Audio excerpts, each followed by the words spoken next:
आपका दिया गया एक एक वोट दरअसल इन्हें वोट नहीं होगा, बल्कि राव साहब को सच्ची श्रद्धांजलि होगी जो आप 30 तारीख को देंगे।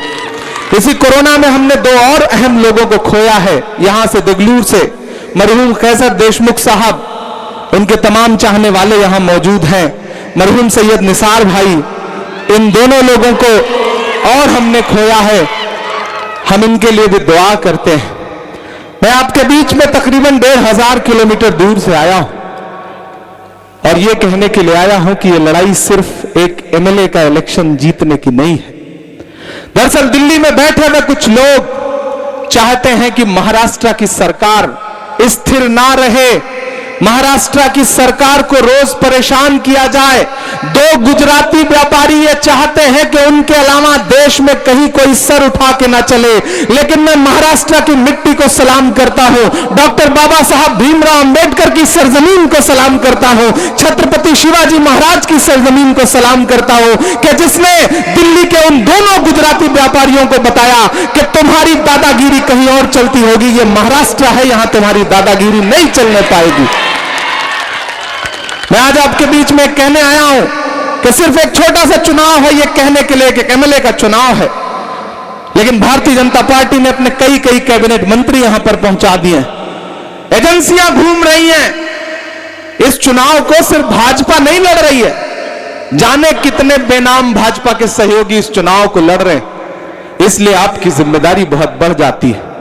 मैं आज आपके बीच में यह कहने भी आया हूं कि दरअसल 30 तारीख को जब आप ईवीएम का बटन दबाएंगे तो सिर्फ एक वोट नहीं देंगे, बल्कि 2024 में दिल्ली से नरेंद्र मोदी की गद्दी को उठाने के लिए ताबूत में कील ठोकने का काम करेंगे। यह सोच करके आपको जाना है। और अगर आपने यह कर दिया, यह मैसेज दे दिया, जितेश को सदन में पहुंचा करके, विधानसभा में पहुंचा करके कि महाराष्ट्र पूरी तरह से तैयार है तानाशाही से लड़ने के लिए, तो उन तानाशाहों के हौसले पस्त हो जाएंगे। मैं उत्तर प्रदेश से आया हूं, मुझे अच्छा लगा। मैं अभी अशोक भाई को सुन रहा था कि यहां किसानों के लिए जब उनकी फसलें बर्बाद हुई तो सरकार ने उनके मुआवजे की कोशिश की। अशोक भाई लगातार लड़ रहे हैं। यहां सोयाबीन की फसल बर्बाद हुई तो अशोक भाई उनके लिए लगातार लड़ रहे हैं। लेकिन हमारे उत्तर प्रदेश में क्या हो रहा है, किसानों के ऊपर गाड़ियां चढ़ा दी जा रही हैं, उन्हें कुचल दिया जा रहा है। दिल्ली के बॉर्डर पर 400 से ज्यादा किसान शहीद हो चुके। मुझसे मीडिया के साथियों ने कहा कि इमरान साहब किसान आंदोलन पर आप क्या कहते हैं। मैंने कहा नरेंद्र मोदी जी ये तय कर ले कि 400 से ज्यादा किसानों की मौत हो चुकी है और कितने किसानों की जान लेने के बाद वो कृषि कानून को वापस लेंगे। तुझको कितनों का लहू चाहिए अर्ज़े वतन, कितनी आहों से कलेजा तेरा ठंडा होगा। नरेंद्र मोदी जी बता दें कि कितने और किसानों की शहादत के बाद उनके कलेजे को ठंडक मिलेगी। शायद किसान उतनी और शहादत दे दें, लेकिन उद्योगपतियों की यह सरकार मानने को तैयार नहीं।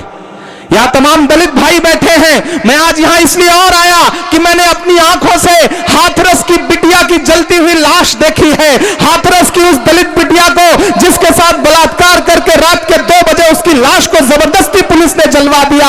अगर उनके लिए कोई खड़ा हुआ तो सिर्फ राहुल गांधी और प्रियंका गांधी खड़े हुए और हाथरस की बिटिया के पास जाकर के उसे इंसाफ दिलवा करके उसके लिए लड़ करके आए। मैं उन लम्हों में उनके साथ खड़ा था। मैं आपके बीच आज इसलिए आया हूं क्योंकि मैंने देखा है लखनऊ से लखीमपुर की सड़कों पर प्रियंका गांधी जी को बारिश के बीच में भी किसानों के लिए लड़ते हुए। और उस दिन जब लखनऊ से लखीमपुर प्रियंका गांधी जी रात में जा रही थी, आप सारे लोग सोशल मीडिया पे देख रहे थे, तो ऐसा लग रहा था कि प्रियंका गांधी नहीं बल्कि इंदिरा गांधी चल रही है। लगातार आम आवाम के लिए लड़ने का काम अगर कोई कर रहा है तो कांग्रेस पार्टी दिल्ली में कर रही है और यहां महाविकास अघाड़ी की सरकार कर रही है। महाविकास अघाड़ी के जितने सहयोगी बैठे हैं, मैं सबका स्वागत करता हूं। चंद्रकांत भाई का स्वागत करता हूं, उन्होंने बहुत अच्छा भाषण दिया। अशोक जी ने आपसे अपना एक नाता जोड़ा है और आज मैं ये कहने आया हूं कि कल अशोक भाई का जन्मदिन है। आप लोगों को पता है या नहीं पता है? अशोक राव चौहान साहब का कल जन्मदिन है और जन्मदिन पर हमारे उत्तर प्रदेश में तो तोहफा देने की परंपरा है। आप भी देते ही होंगे, गिफ्ट देने की परंपरा है ना। तो अशोक भाई के लिए सबसे बड़ा गिफ्ट यह हो सकता है कि अपने जितेश को बहुत बड़े वोट से जितवा दीजिए। इससे बड़ा तोहफा नहीं हो सकता। और मुझे पूरा यकीन है कि आप से जो रिश्ता अशोक राव चौहान साहब ने जोड़ा है।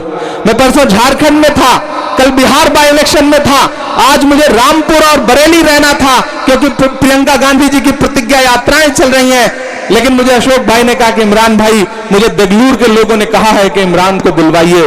मैंने कहा अशोक भाई बहुत मुश्किल होगा, कैसे आ पाऊंगा, बहुत कार्यक्रम लगे हुए हैं। तब इन्होंने कहा कि इमरान भाई, देगलूर के लोगों से मेरे पिताजी के समय से उनका रिश्ता है, वो मेरे पिताजी के सहयोगियों में से हैं, मैं उनकी बात टाल नहीं सकता। मैंने कहा अगर आप अपने पिताजी के साथियों की बात नहीं टाल सकते तो आप भी मेरे बड़े भाई की तरह हैं, मैं आपकी बात नहीं टालूंगा। मैं आ रहा हूं, लोगों से मुलाकात करूंगा, लोगों के सामने अपना दामन फैलाऊंगा और उन्हें बताऊंगा कि यह बहुत मुश्किल वक्त है, ये लड़ाई बहुत बड़ी लड़ाई है और इस लड़ाई में सबको आगे आना पड़ेगा। डरने से काम नहीं चलेगा। राहुल गांधी जी कहते हैं डरो मत, ये जो नफरत वाली ताकतें हैं डरो मत इनसे, और नहीं डरोगे तो कोई ताकत नहीं है जो आपको आगे बढ़ने से रोक सके। अकलियत के बड़ी तादाद में यहां लोग बैठे हैं। मैं आपसे भी कहना चाहता हूं, बहुत सारे सर मुझे ऐसे दिखाई पड़ रहे हैं जो यहां मौजूद हैं। भारतीय जनता पार्टी कई तरह से इलेक्शन लड़ती है, कई तरह से साजिशें करती है। यहां भी एक साजिश के तौर पर एक गैस सिलेंडर छोड़ दिया गया है, लेकिन उस गैस सिलेंडर में गैस कौन भरवा रहा है आप सारे लोगों को पता होगा। पता है कि नहीं पता है? उस गैस सिलेंडर में गैस कौन भरवा रहा है आपको पता है ना? तो फिर उस गैस सिलेंडर की गैस भी निकालने का काम आप ही को करना है, क्योंकि ये वही भाजपा है। यहां बड़ी तादाद में माएं बहनें बैठी हैं। ये वही भाजपा है कि जब 2014 में नरेंद्र मोदी जी के बड़े बड़े पोस्टर लगते थे तो लिखा जाता था कि बहुत हुई महंगाई की मार, अब की बार भाजपा सरकार, और बदले में क्या मिला? 365 और 360 रुपए का गैस सिलेंडर आज 1000 रुपए के पास पहुंच गया है। पेट्रोल 60 रुपए वाला 100 रुपए के पार पहुंच गया है। और वो आदमी जो कहता था तिजोरी की चाबी मुझे सौंप दो, मैं देश नहीं लुटने दूंगा, वो आज कहां है? कभी देखा है वो आज कहां है? कहां सोया है चौकीदार? चौकीदार का नाम आते ही आप इतना किलस जाते हैं, समझ में आता है कि आपका गुस्सा कितना बड़ा है उससे। मैं नाम नहीं लूंगा, नहीं चौकीदार को आप जान जाएंगे कि मैं नरेंद्र मोदी जी की बात कर रहा हूं। कहां सोया है चौकीदार, कहां सोया है चौकीदार? पेट्रोल ने सेंचुरी मार ली, पेट्रोल ने सेंचुरी मार ली, गैस 800 पार। कहां सोया है चौकीदार, कहां सोया है चौकीदार? देश चाय बेचने वाला पूरा भारत बेच रहा है। पिछले दिनों पार्लियामेंट में खड़े होकर के नरेंद्र मोदी जी कह रहे थे कांग्रेस ने 70 साल में क्या बनाया, बताइए क्या बनाया कांग्रेस ने। राहुल गांधी जी बगल में बैठे थे, उन्होंने पीछे मुड़कर कांग्रेस के लोगों से कहा मत बताना, वरना जो बताओगे ये उसको भी बेच देंगे। चाय बेचने वाला पूरा भारत बेच रहा है। पिछले 7.5-8 साल में आपने सुना मैंने चाय बेची, मैंने चाय बनाई। पूरे भारत में नरेंद्र मोदी जी एक ऐसा व्यक्ति सामने ला दें जिसने उनकी बनाई हुई, उनकी बेची हुई चाय पी हो तो शायद नहीं मिलेगा। आज तक मिला आपको कोई? नहीं मिला। आप अंदाजा लगाइए कि किस दर्जे का झूठ बोला जाता है कि चाय बेचने वाला पूरा भारत बेच रहा है, इसी काम में हासिल से महारत बेच रहा है, इसी काम में हासिल से महारत बेच रहा है। रेल बिक गई, तेल बिक गई, बिका हवाई अड्डा, देश के तमाम हवाई अड्डे बेच दिए और वहां क्या बोर्ड लग गया? अडानी एयरपोर्ट। लेकिन मैं महाराष्ट्र को सलाम करता हूं कि जब छत्रपति शिवाजी महाराज एयरपोर्ट का नाम हटा करके वहां बोर्ड लगाया गया अडानी एयरपोर्ट, तो महाराष्ट्र के लोग उठ खड़े हुए और उन्होंने उस बोर्ड को हटा के फेंक दिया और कह दिया यहां पर किसी व्यापारी के नाम का बोर्ड नहीं लगेगा, जो महाराष्ट्र की अस्मिता से जुड़े हुए लोग हैं उन्हीं के नाम का बोर्ड लगेगा। मैं महाराष्ट्र के इस तेवर को सलाम करता हूं कि रेल बिक गई, तेल बिक गया, बिका हवाई अड्डा, सब कुछ बिकता देख के खुश हैं अपने जेपी नड्डा। जनता महंगाई की मारी, जनता महंगाई की मारी करती हाहाकार, कहां सोया है चौकीदार, कहां सोया है चौकीदार। पेट्रोल ने सेंचुरी मार ली, गैस 800 पार, कहां सोया है चौकीदार, कहां सोया है चौकीदार। किसानों को शहीद करने वाली सरकार, लगातार महंगाई बढ़ाने वाली सरकार। मेरी माँ, आपको याद होगा कि जब आप गृहस्थी में जाकर के, रसोई में जाकर के गैस का सिलेंडर ऑन करती हैं तो आपको लगता है ना कि जो 300 साढ़े 300 का सिलेंडर था वो आज 1000 रुपए के पार पहुंच गया।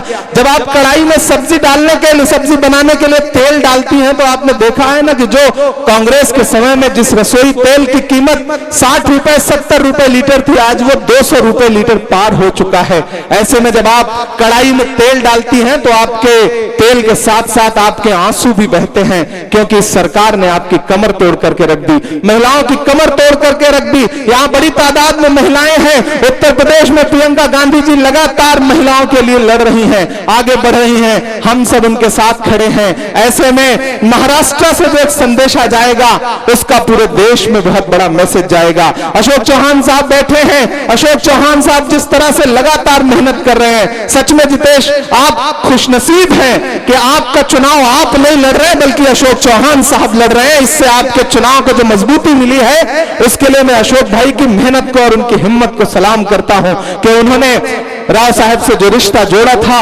उसे उनके बेटे के साथ भी निभा रहे हैं। और मुझे पूरा यकीन है कि वालिद के छोड़े गए कुछ काम ऐसे होते हैं जिन्हें उनका बेटा पूरा करता है।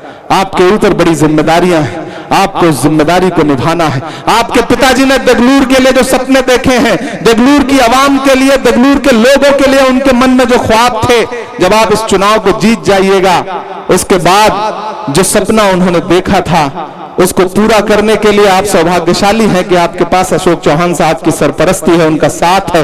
तो मुझे पूरा यकीन है कि आने वाले दिनों में आप देगलूर के लिए एक नई इबारत लिखेंगे। जिन जिन कामों को आपके पिताजी पूरा करना चाहते थे लेकिन प्रकृति ने उन्हें बहुत लंबी उम्र नहीं दी, बल्कि वो अपनी सांसें कुर्बान कर गए इन लोगों के लिए, लड़ते हुए इन लोगों के लिए सांसें तलाशते हुए उस काम को आप पूरा करेंगे, ये मुझे पूरा विश्वास है। मैं आपके बीच यहाँ आया हूँ, बहुत सारा भाषण आपने सुना है, मैं बहुत ज्यादा आपसे गुफ्तगू नहीं करूंगा, बस आपसे इतना कहूंगा कि भाजपा कई तरह से चुनाव लड़ती है।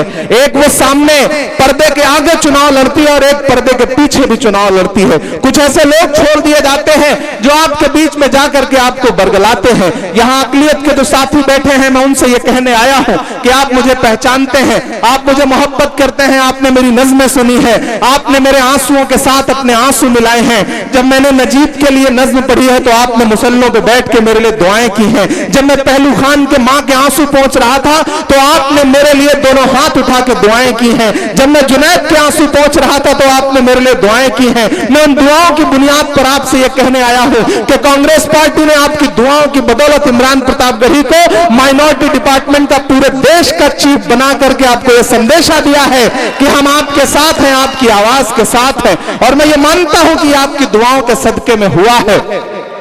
तो आज मैं आपसे ये कहने आया हूं कि इस मुल्क में लड़ाई बहुत बड़ी है और जब लड़ाई बड़ी हो तो छोटी छोटी चीजों पर समझौता कभी मत करिएगा। आपको बरगलाने के लिए लोग आएंगे, भड़काने के लिए लोग आएंगे, बांटना चाहेंगे, खरीदना चाहेंगे, पैसे का लालच देंगे, लेकिन मैं जानता हूं आप ईमान वाले लोग हैं, आपको कोई खरीद नहीं सकता है। एक तराजू पर ईमान रख दिया जाएगा और एक तराजू पर दुनिया की पूरी दौलत रख दी जाएगी, तब भी आप इधर से उधर होने वाले लोग नहीं है। आपका जो रिश्ता है अशोक चौहान से, आपका जो रिश्ता है कांग्रेस पार्टी से, आपका जो रिश्ता है महाविकास अघाड़ी से, उस रिश्ते को निभाइएगा। और जरा सा भी एक वोट अगर आप इधर उधर करते हैं तो आप कहीं ना कहीं भाजपा को फायदा पहुंचाएंगे। इसलिए याद रखिएगा कि जितेश का जीतना इसलिए भी बहुत जरूरी है क्योंकि सिर्फ महाराष्ट्र और मुंबई की नजरें इस चुनाव पर नहीं है, बल्कि दिल्ली में बैठे हुए तानाशाहों की नजरें भी इस चुनाव पर डटी हुई है। वो चाहते हैं कि इस चुनाव को जीत करके वो एक संदेशा दें और महाराष्ट्र की महाविकास अघाड़ी को और अस्थिर करने का काम करें। ऐसे में आपको यह संदेशा देना है कि हम महाराष्ट्र के लोग हैं, हम तुम्हारी एजेंसियों से, तुम्हारे केंद्रीय मंत्रियों से, तुम्हारे पैसे के जोर से डरेंगे नहीं, क्योंकि हमें डरना नहीं सिखाया गया है। किसी बड़े ने कहा है कि हक की राह में मरने वाले अपने कातिल से ज्यादा जीते हैं। आपको ये बात याद रखनी है कि आपको डरना नहीं है। मत समझना डराने से डर जाएंगे। मेरी आंखों के सामने इतनी भीड़ है कि पीछे तक नजर नहीं आ रहा। जहां तक लोग खड़े हैं मैं सबको शामिल करता हूं। मेरे पास अगले 12-14 मिनट है। मैं चाहता हूं कि मैं आपसे मुखातिब होकर के, रूबरू होकर के जाऊं। माइनॉरिटी डिपार्टमेंट के, महाराष्ट्र माइनॉरिटी डिपार्टमेंट के, मुंबई माइनॉरिटी डिपार्टमेंट के जो भी साथी यहां लगातार चुनाव में मेहनत कर रहे हैं, मैं उनका भी शुक्रिया अदा करूंगा। अशोक चौहान साहब के लिए, कांग्रेस के लिए, महाविकास अघाड़ी के लिए, कैंडिडेट के लिए जो मेहनत कर रहे हैं, मैं उन सबका शुक्रिया अदा करते हुए नज्म पढ़ता हूं कि मत समझना डराने से डर जाएंगे, अब के सारी हदों से गुजर जाएंगे। मौत के नाम का खौफ देता है क्यों, मौत के नाम का खौफ देता है क्यों, मौत जिस रोज आएगी मर जाएंगे। मत समझना, ऐसे काम नहीं चलेगा। आपकी तालियों का शोर पूरे बेंगलुरु की फिजाओं में जाना चाहिए, तब लगेगा कि ये चुनाव हो रहा है। आपकी तालियों के शोर के साथ विपक्ष को ये बता दीजिए, भाजपा को ये बता दीजिए कि तुम्हारी दाल बेंगलुरु में नहीं गलने वाली है। उन्हें संदेशा पहुंचाइए कि मत समझना डराने से डर जाएंगे, अब के सारी हदों से गुजर जाएंगे। मौत के नाम का खौफ देता है क्यों, मौत जिस रोज आएगी मर जाएंगे।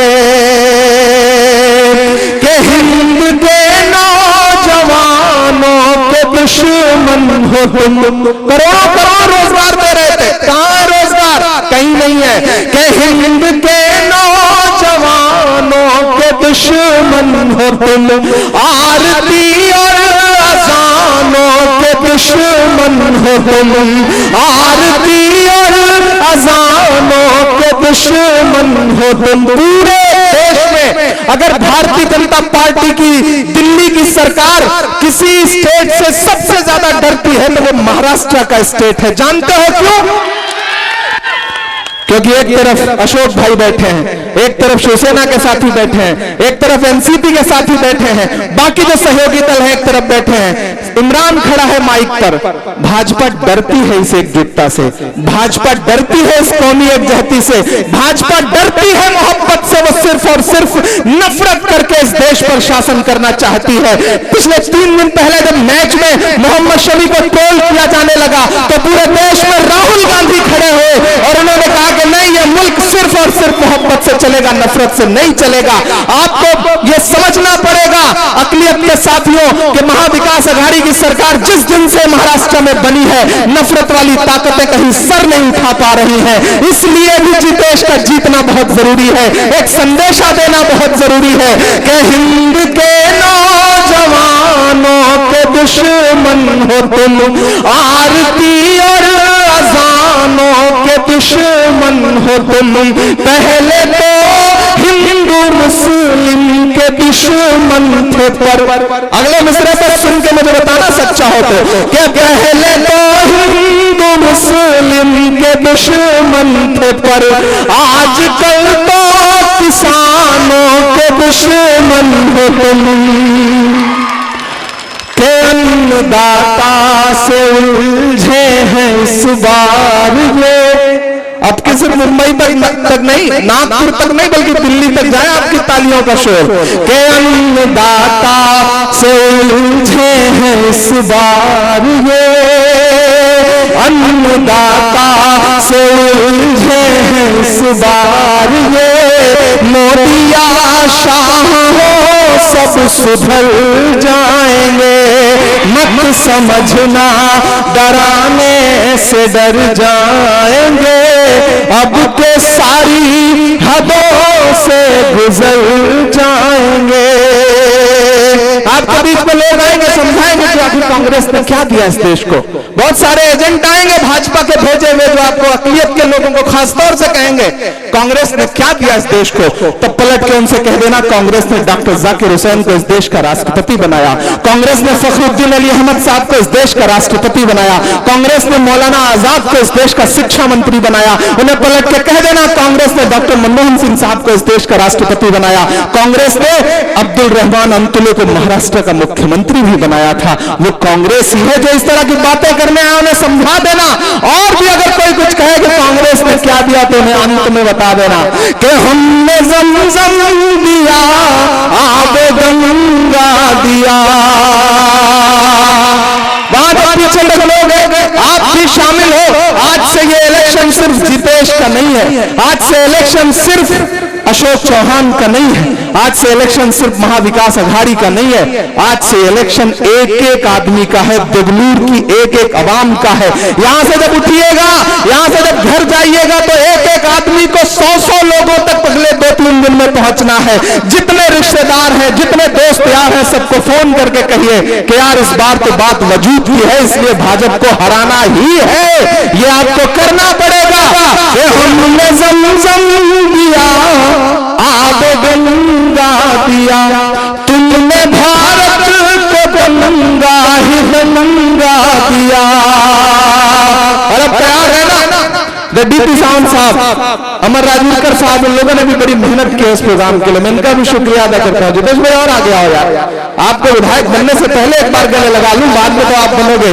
कि हमने ज़मज़म दिया, आब गंगा दिया, तुमने भारत को गंगा ही गंगा दिया। तुमने एक रंग के ख्वाब देखे मगर, तैयार है ना, तुमने एक रंग के ख्वाब देखे मगर, हमने हिंदुस्तान को तिरंगा दिया। ये तिरंगा बदन पर लपेटे हुए, ये तिरंगा बदन पर लपेटे हुए, एक दिन इस जमीन में उतर जाएंगे, मत समझना डराने से डर जाएंगे। उठाइए एक हाथ अपना और बताइए कि आज जितेश के साथ है, पीछे तक कोई भी हाथ नीचे नहीं रहेगा।